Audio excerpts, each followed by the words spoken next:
The Get Rich Slow Club podcast is a collaboration between Tash Etschmann from Tash Invests and Ana Kresina from Perla. The Get Rich Slow Club acknowledges the traditional custodians of the land we record on. From coast to coast, across land, waters, and communities, we pay our respects to elders past, present, and emerging. Any advice is general and does not consider your financial situation, needs, or objectives, so consider whether it's appropriate for you. Welcome to the Get Rich Slow Club podcast, where we take you from beginner to confident investor, where we can teach you everything you need to know about investing. So come get rich slow with us. We're very excited about today's show. We have Kate Campbell, who is a financial educator who loves to talk to anyone who will listen about one of the most taboo but very important topics, money. You can find her doing everything from writing articles on personal finance, creating free online courses, running the Rask online community, and you can read her new book, Buying Happiness. If it has to do with personal finance, Kate is definitely involved. I'm very excited about today's episode because we talk about happiness, how it relates to time and money, and there's a lot of goodies in this one. And Kate answers the big question, does money actually buy happiness?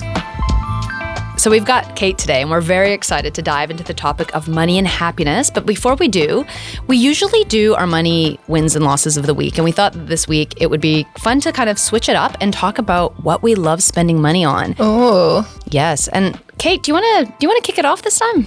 Yeah, well, something I love spending money on, which is probably no surprise if anyone listens to the Australian Finance Podcast, is buying books. Oh, I agree. That was going to be mine. You can have it. Someone at one of our events when we've been on the road recently told me that I need 1,000 books to call myself a library, and I think I've only got about 500, so I've got a little bit to go. But books are fantastic. I think I've pretty much followed Ramit Sethi's book buying rule, which if you want the book, you just buy it because there's so much value you can get from books, and it's a great experience. It's a great way to share things with other people, that you can pass it on to someone when you're done. You never know what you'll learn. Yeah, I have had Kindle Unlimited recently. That's been a very happy purchase because you can get up to 20 books. So it's actually limited. It's not Kindle Unlimited. Per month? At once. So you can return it and then get another one. Yeah, I was a bit upset when I was downloading more and I had you have to return one first. And for someone traveling a lot, that probably is very helpful. You don't need a whole library in one place. No, that's fine. Yeah, and then I get analysis paralysis just picking a book to read when there's too many. So yeah, 20 is fine. But that definitely makes me happy. I've just recently been all about Audible, which I thought has been life-changing because I don't have time to sit down and actually read. Books is a big one. For me, though, I was going to say in terms of what I love spending money on is like having a pastry and time to myself. Maybe because it's, as a parent, you have very little time. So like allocating, I'm going to get a coffee, I'm going to get a pastry. I don't have anyone with me. Like that has become magic. Your little happy space? Yeah. So that's been my like moment of happiness, I think. Just having. It's amazing. It doesn't have to be those huge things that make us happy. It's often the small times with the pastry, the time alone, the coffee. I mean, we did, when I was researching for the book Buying Happiness, I surveyed over 350 members of our community for the finance podcast and asked them what are some of the smallest things that they spend money on or time on to add happiness to their lives, just sort of giving low-cost strategies. And coffee came up time and time again, whether it was making coffee at home with their partner, going on a coffee walk with their mum, buying a coffee for a friend at the office. It's just that small thing that adds connection and builds our relationships. And it's just funny because so much of that personal finance advice is like, cut out the coffee and you'll have a home deposit, which we know the maths doesn't check out for that. Small things do add up, but it's often those small things that add a lot of value to our lives. What were some of the other things that came up frequently? A lot of people, in terms of time, it was just spending time with friends and family, whether it was going out or just at home, having someone over for dinner, even just things like better running shoes. Often it was those sort of apparel items, whether it was clothes for the snow, running shoes. Someone even said like really good quality socks. Oh, yes, that's a good one. So I agree. Quality of life, right? Like it impacts your quality of life in a way. It's not like this purchase that is, like a desire. It's more of like, this just made my life better, I find, right? Yeah, it makes your everyday better when your socks aren't itchy or they actually feel nice and comfortable. And something else that came up a lot was spending money on other people. So I don't know if they realized it or not, but it was often the experiences and the things they spent money on that had a relationship aspect. So someone said buying a new trampoline for my daughter and then having hours and hours of experiences and fun times doing that together, or paying for my parents to travel from overseas to come and visit my family. And so time and time again, and actually the research shows that spending money on other people, whether it's for experiences, for things, makes us a lot happier than just spending that exact same amount of money on ourselves. And so I think there's a lot of things that make us happier that we might not realize what we're doing, but our brain knows. Yeah. And we're just doing it in the background and even like that relational aspect. So if you have a friend and you go out for coffee, one person might pay for both coffees one time with the expectation that you'll catch up again and you'll shout the next time. Mm-hmm. And so that adds to that relational aspect as well. I love the relational side of money. It's a huge topic. Well, you did mention your book, so Buying Happiness. I'm very excited to read it. I know we got a signed copy today. Yes, so feeling very special. We're very special. You're one of the few people in Australia that have a signed copy right now. Wow, win. Yes. What can people learn from your book? The book is a culmination of everything I've done on the podcasts I've been running over the last 7 years, everything I've learned from my personal experiences, managing my own money, my own investing journey, speaking to experts around the world, and particularly that behavioral side of things and why we do what we do with our money, because you can sort of simply work out how to invest, how to save, how to budget. It's not easy, but you can find some simple frameworks to set that all up. But when it comes to spending and figuring out what we want to do with our lives and how we want to use our money to improve our lives and also our time, we don't really have that conversation that often. So that was something that really got me interested over the last few years. And when I did an episode last year on the podcast, which was sort of 8 ways to buy happiness, because I read this really fascinating research paper from the US from some of the top behavioral researchers there that look at money and happiness. And it was called something like, if money doesn't make you happy, you're probably not spending it right. I feel like I read that, the Harvard one. Yeah, it was Elizabeth Dunn, Michael Norton, a few other people there. And they also did a book, Happy Money, I think it is.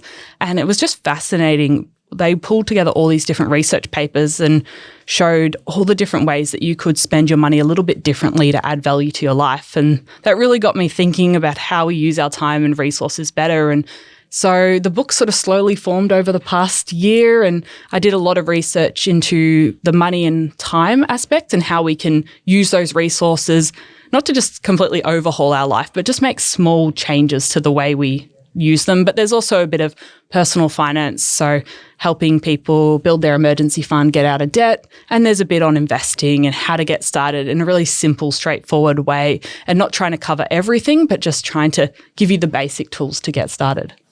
So how did your own journey actually bring you to consider the relationship between money and happiness? I've always seen money as a tool, and I haven't seen it as inherently a good thing or a bad thing. And I've used it in a way, and increasingly so over the last few years, to improve my life. So having more money has given me more choices. Money doesn't solve all your problems. It's not something you can't just buy happiness from a store, but you can use money to solve a lot of those basic needs. So it pretty much fulfills all of those basic Maslow's hierarchy. We can pay for rent, we can pay for bills, we can pay for groceries. And so that's like the base level of happiness.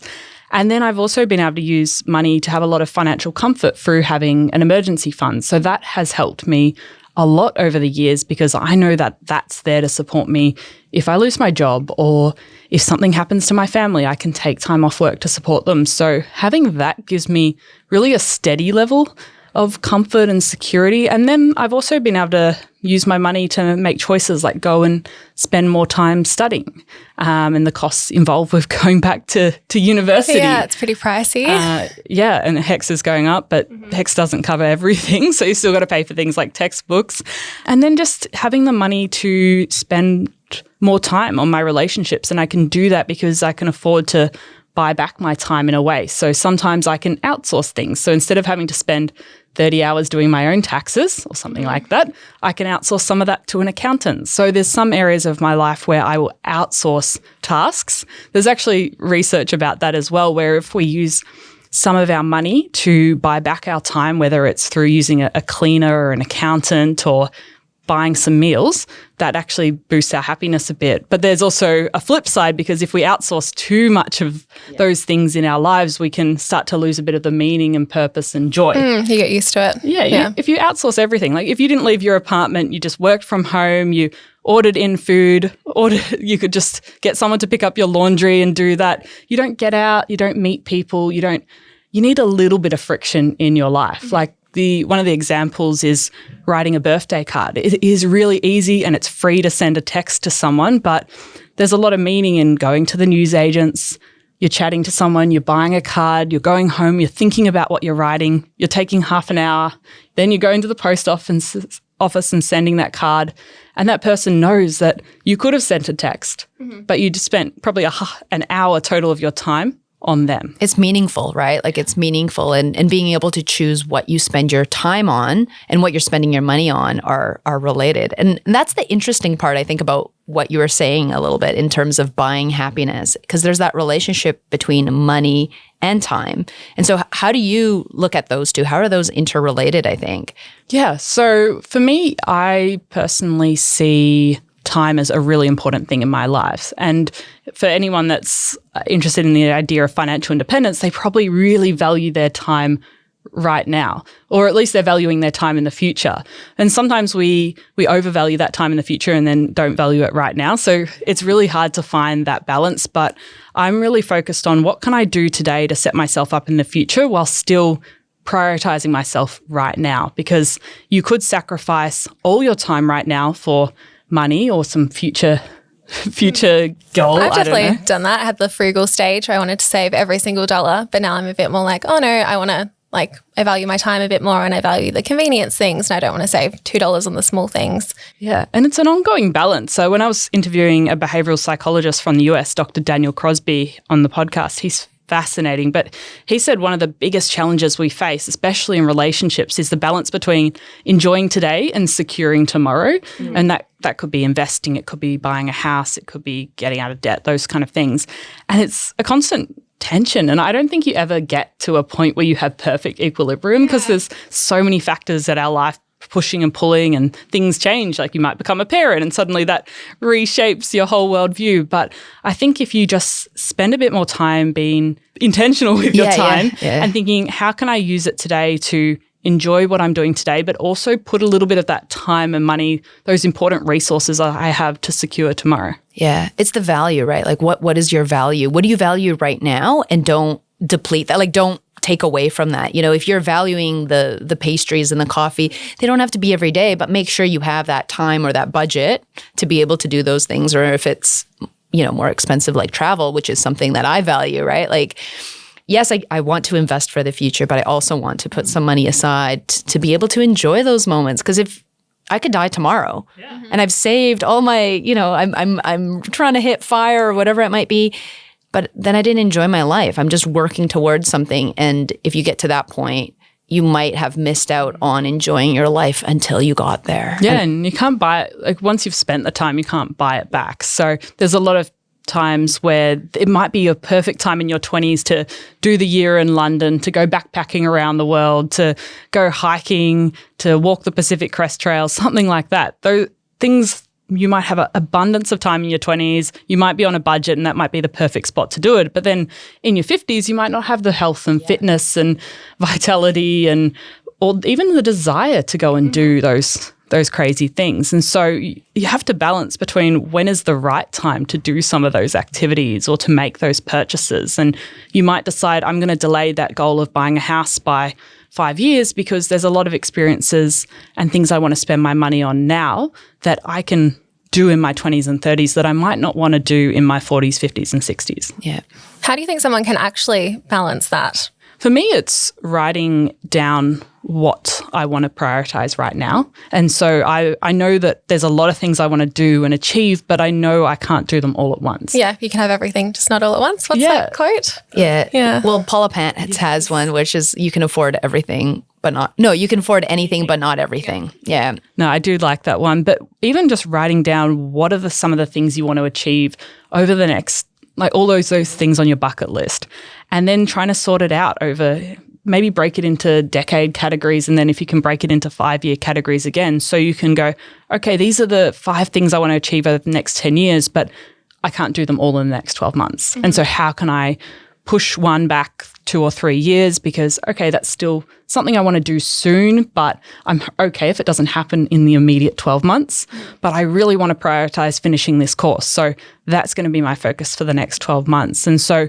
you're not going to have the financial or the time resources to do everything right now. Most of us are probably working 5 days a week. We can't necessarily just go and hike for 6 months, but maybe we could do that in 3 years if we started putting the framework and the financial foundations in today. Yeah, I talk to a lot of uni students, especially who are trying to save and invest and buy a house, but also finish uni, and just reminding them that you can prioritize one thing at a time and things will come in the future as well. And I guess that's the hard thing about investing. It is such a long journey. It might be 10, 20, 30 years before you reach that, whatever that investing goal is. So finding some way to enjoy the milestones along the way. So even though I would like to be financially independent in 20 years, I don't want to just be solely fixated on getting there at the cost of everything Yeah, else. exactly. So because I'm probably not going to be substantially happier when I hit that milestone. No, especially if you've not tried things along the way. Like how are you supposed to know what you enjoy when you're 50 or 60 if you've not really done things in your early 20s or 30s? You're like, now I'm going to hike Machu Picchu. Actually, Never mind. I've never hiked. Yeah. I don't know if I like it. You know, you have to kind of enjoy life along the way, right? And experimenting and trying things along the way, because we often think that it's that goal that's going to hitting that goal. So maybe it's $1 million. I know that number gets thrown around a lot, but realistically, if your net worth hits $1 million, you might have a fleeting amount of happiness. Maybe you throw a party or something like that, but your life's just going to keep going on. Yeah, and you're like, what's day. next? What's the next goal? And so you probably still have a mortgage to pay off, you know? yeah, most of us would probably have a mortgage as well.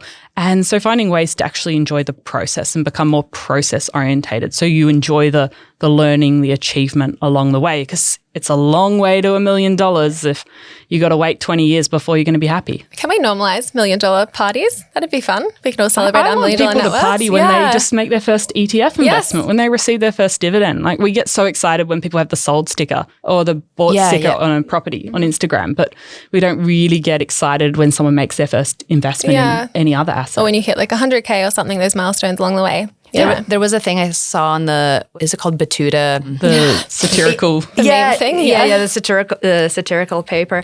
And they said how a woman was celebrating her 35th birthday and she's having a gift registry because she's never going to get married. She's not going to have kids. And I'm like, I love this concept. Like, why don't we celebrate these little life things along the way, whether you want to celebrate your 35th birthday or writing a book or, you know, investing in your first ETF. Those things are huge milestones that are going to set you up for future things. And we need to enjoy those little moments in time and not just be like, the end game is retiring early and that's the only thing I'm focusing on. Because if we don't stop to think about what we really value, we won't know when we hit the finish line, right? Like all of a sudden, what is your identity at that point if your whole identity was about reaching that goal? Yeah. And I've spoken to a lot of people who they're in their 50s, they're in their 60s. By all accounts, they would be financially independent, but they don't see it that way because their whole identity is work. That's all they've ever known. They don't have hobbies. They've got a work social life, but that's about it. They don't have things they like to do on the weekends. And so to them, if they stopped working, they would have nothing. And so that's something that they would have to work on and go and find those activities and things. But they can't see themselves as being financially independent because they don't know what their life without work would look like. And they also don't know what enough is for them because we just compare ourselves to our social group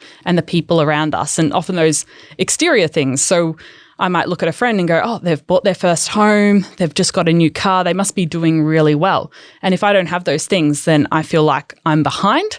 But might have a great super balance, I might have some really good savings, I might actually be ahead of everyone else in my age group. But if you're comparing it to all your peers, then you might feel like you're behind. And so we have to work out what's enough for us. And that's a really hard thing to come around. Most people never work it out. Yeah, it's really interesting to watch. Like I speak about my grandparents a little bit on the podcast, but yeah, my granddad still works and he's 86 now and I don't think he'll ever retire because his whole life is walking the dog like going home, working, that's it, like 7 days a week. And it's quite interesting to see that there's never quite going to be enough for them. And like he gets a lot of value from work and that's great. But kind of watching that and stepping back and being like, oh my God, I don't want that to be me. Like I want to have that number that's enough and be able to step back from it. I think that's very valuable. Like what is enough? Yeah. What is enough for both of you? Well, I think I have enough right now. Yeah. Sure, I can't retire and never work a day in my life again, but I don't really want to do that at this stage of my life. I'm saving each year, I'm investing, I'm learning, I'm spending time with my friends, developing my relationships. And for me, that's enough right now. I think I'm doing everything to enjoy today and set myself up for the future. And sure, it's a hard balance. There's always more things I'd like to buy. But I also go, well, do I really need that right now? I actually have a pretty good life right now without buying those Merry People gumboots I've got my eye on. Gumboots, interesting. Yes. I kind of agree with you. I've gotten to the point as well now where I bought my apartment. I've got like a decent share portfolio and it's just kind of like ticking along in the background and I can add a certain amount each fortnight, but I'm not overly focusing on it anymore like I used to. How beautiful, right? Like how beautiful that, you know, both of you feel like you've, I mean, I feel quite similarly, so it's not. But it's taken time to get Right? to this point. Yeah. It definitely wasn't like this at 18 and 19. No, I was yeah. definitely in hustle mode. I had no spare time. I was taking on every opportunity. I never felt like I had enough. I always needed to spend more time on my career, more time in the office, more time getting another studying, job, working needed more another shifts. piece of paper. But it's slowly over time as I've become more comfortable and confident on my own money journey, because as you learn the basics, you realize, oh, it doesn't have to be that complicated. I can set myself up quite simply with a simple saving and investing strategy. Sure, I need to monitor it and check in and maybe make some adjustments if my goals change, but I don't need to overcomplicate things. And then once I have things in place, I can step back and go, how can I make my life fulfilling outside of my financial goals? Because that's just one part of my life, but it's not my whole life. Yeah, I definitely attached a lot of my identity to it as well when I was younger. Like I was the person going on all the trips and like saving all the money and being really frugal. So trying to like step back from that was quite interesting and I've done it now.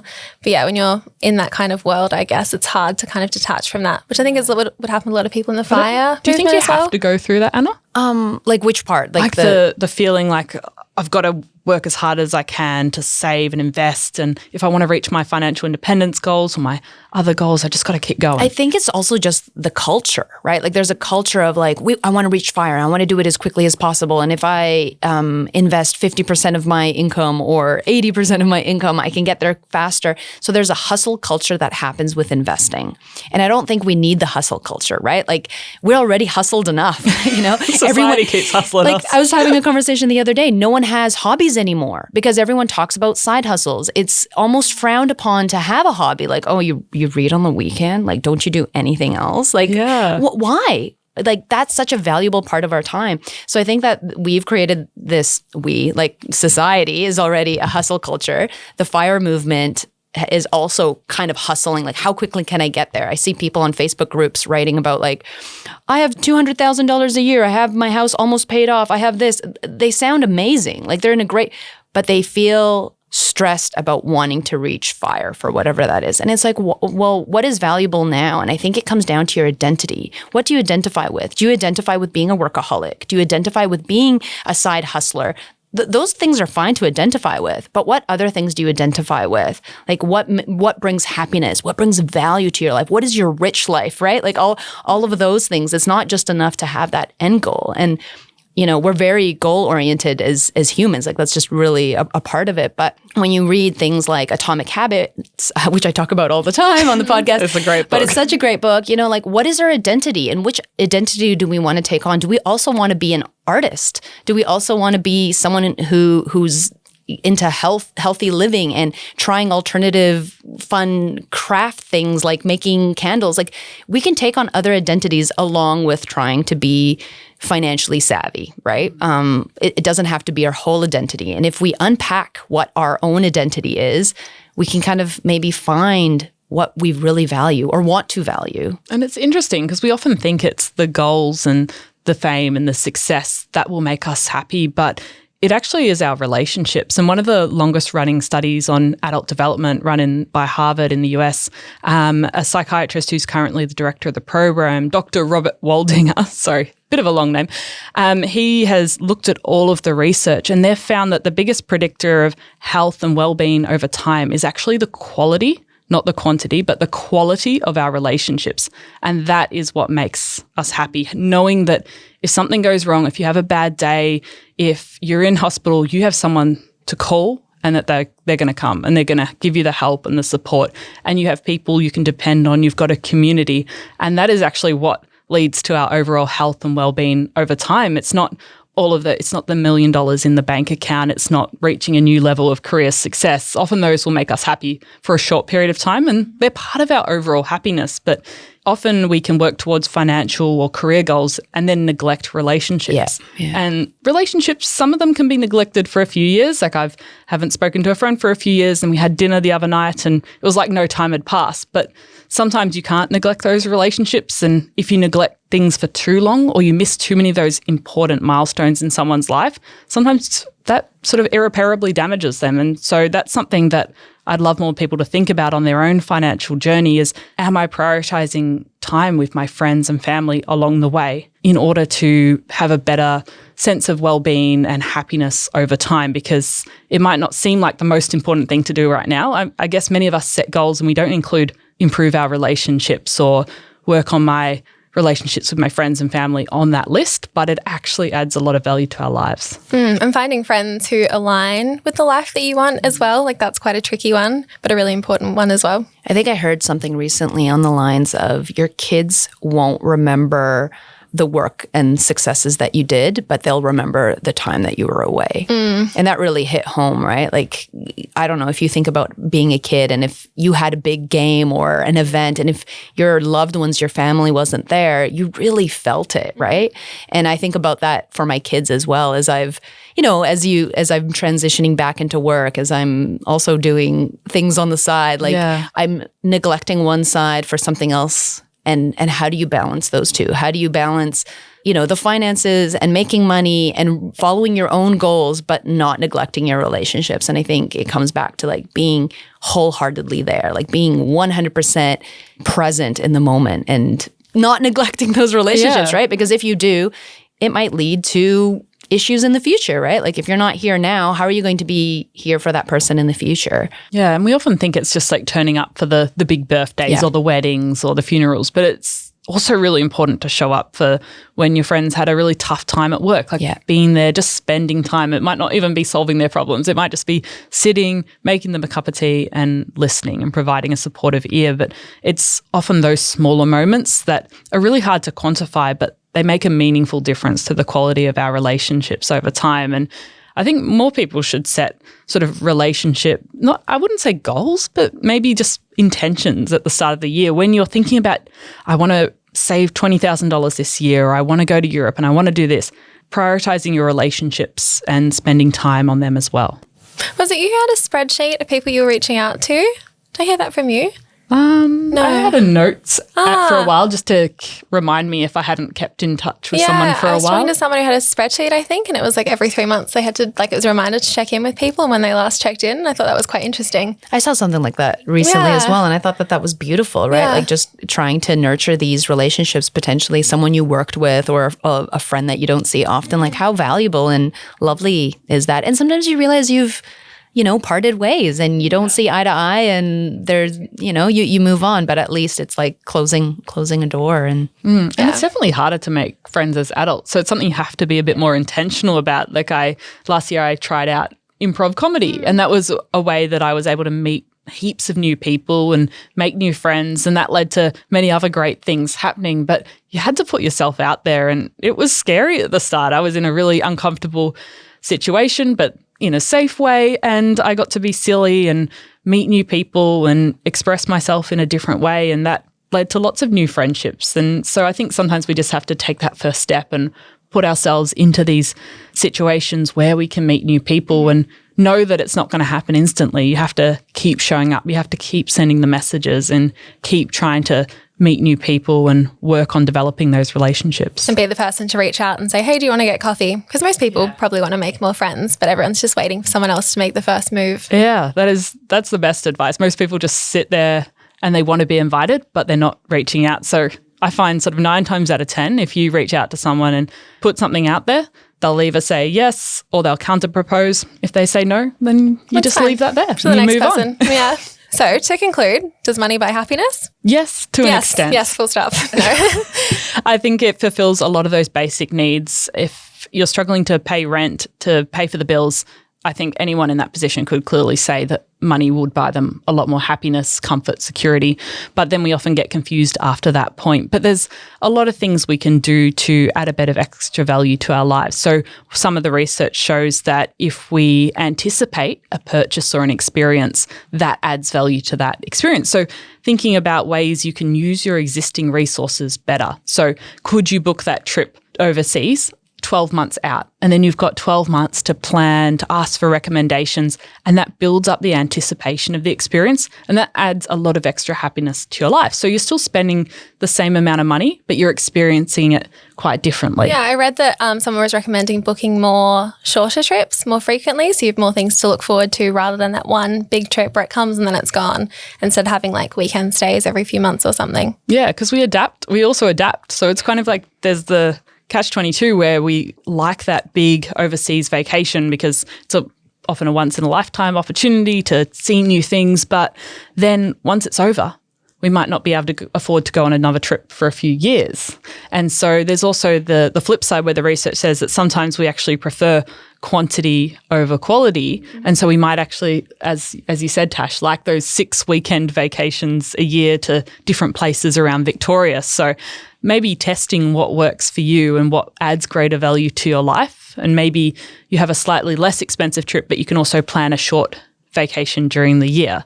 And there's also a lot of research that says we prefer experiences over things, because 5 years' time, we can still bring up those memories of that trip to Europe, but the gumboots we might have bought have well and truly been worn out by then. So it's always a balancing act. A lot of items can also be experiences, like that trampoline I mentioned earlier in the episode.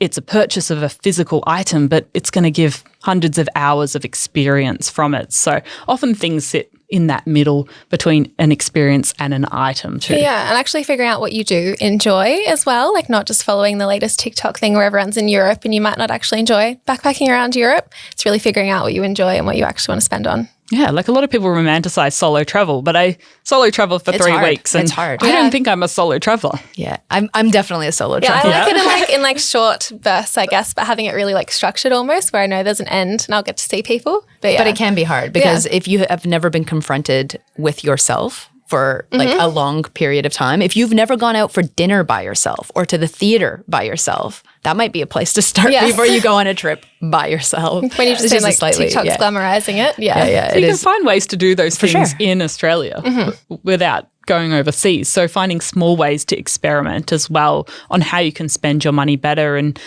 we mentioned earlier sort of outsourcing some of those tasks. So there might be something you really just dislike doing.